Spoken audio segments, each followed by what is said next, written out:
It's been almost a week since I purchased my iPhone 6s Plus. Thus far, the experience with it has been pretty much exactly what I expected. The only downside of the iPhone 6s Plus is that if you don't have the rose gold model, and I prefer silver myself, then nobody really notices that you actually have the new one. Of course, I didn't buy it to be noticed. I bought it because I wanted the power of the 4K camera.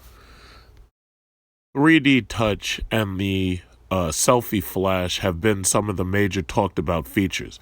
I've been using the 3D touch more and more, but I think that there are some issues Apple needs to work out with it. First of all, you don't know exactly which apps have 3D touch because they're not labeled. I think that the smartest thing Apple could do is instead of leaving all of the apps as 2D icons, they could put a little bit of shadow behind the apps that have 3D touch and make those look like slightly 3D icons and make them rise out from that back screen just a little bit. This way, on site, you'd be able to know exactly which apps have 3D touch and which ones don't. Only other issue that I had was Apple version 9.0.1 somehow disabled the language settings on my eBay PayPal system. And what ended up happening is everything went into Chinese. And when I was looking through it, and strangely enough, because I lived in China, I actually do read Hanzi characters. I couldn't figure out how to actually change the language back because I never saw a language select option. Then I went online to the App Store and I started reading, and there were some people who said that theirs switched to Spanish, and some other people said theirs switched to Russian.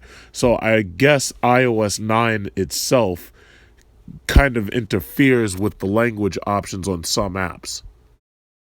iOS 9.0.2 was released earlier today. It's actually a very small bug fix, which is supposed to help, smooth out any cellular data settings that you may have, smooth out any iCloud backups bugs that you may have, and it's supposed to smooth any iMessage bugs that you may have. Now, other than my PayPal system, I really didn't have any major problems with iOS 9.0.1. The system runs perfectly smooth, and I like the fact that it shows you the charging time and the battery life of whatever features you have hooked up to it, such as my Apple Watch or Bluetooth headset. I have previously complained about the stressing of having 4K video in phones. 4K at 30 frames per second really doesn't give you much more benefit than 1080p at 60 frames per second. Thus far, I've been extremely impressed with the iPhone's speed and its camera's ability to take great color pictures and to take excellent video. But frankly, the 4K aspect I haven't really actually used or really seen. On television, it looks no different than 1080p 60 frames per second. But over time, maybe we'll see more out of it. The one thing that I did notice while I was watching CNET on YouTube is that Apple removed the 32 gigabyte iPhone 6 and 6 Plus. The 16 gigabyte iPhone should be eliminated from their sales strategy, and it should be replaced with the 32 gigabyte.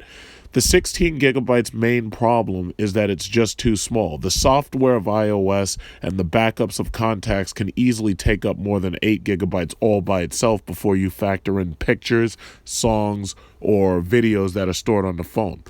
There's no reason to have a 16 gigabyte model anymore because the problem is the files that we're storing are getting bigger and bigger and bigger.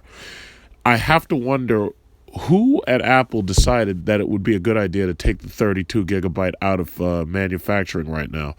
And I have to assume that they knew that this was going to be an issue. So what they most likely did was they got rid of the 32, expecting anybody to buy a 16 to end up wanting to upgrade all the way to the 64 or the 128 anyway.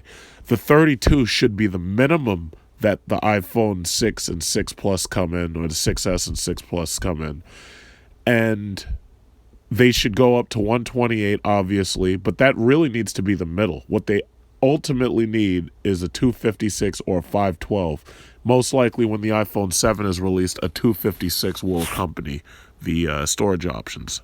This video was made completely on my iPhone using iMovie, and I didn't even bother adding in any music files to it.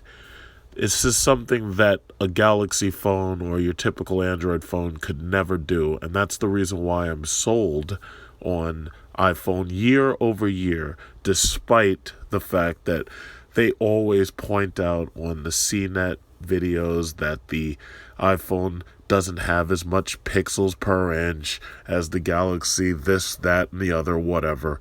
So they can keep on talking, but the simple fact of the matter is, when they figure out how to sell 13 million phones in less than one weekend, then maybe people will actually pay attention to what they have on the shelves.